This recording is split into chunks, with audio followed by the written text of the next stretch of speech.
Wentz, News 4 at 6. I'm in for Matt Breen tonight. And I'm Jessica Bowman. Thanks for joining us. Sioux City's community inclusion liaison is out of a job after she was terminated by the city. Now, Semahar Deborah Keaton is providing KTIV a copy of her termination memo.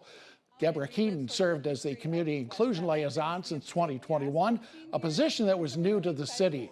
Her role was to advise the city council and city government about inclusion issues and guide the city's inclusive Sioux City Advisory Committee.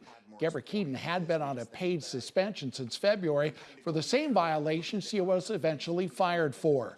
Now, according to a letter signed by Assistant City Manager Mike Collette, Deborah Keaton violated 3 rules and regulations. Those include general standards of conduct, a section of Iowa Code about having outside employment, and state laws regarding electronic eavesdropping.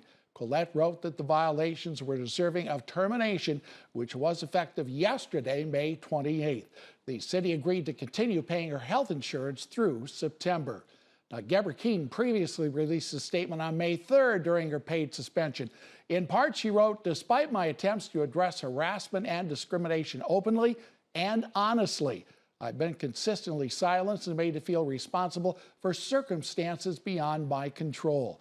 Last year, the city hired an independent investigator to look into the allegations made by Deborah Keaton against city officials. That report concluded that while Deborah Keaton had exaggerated information, she faced hostility by Sioux City Human Rights Director Karen Mackey. The investigator wrote that Mackey hired her niece to spy on Deborah Keaton at a diversity carnival at Western Iowa Tech. The investigator found both Mackey and Deborah Keaton violated city rules on conduct unbecoming of employees at different points over the last 2 years.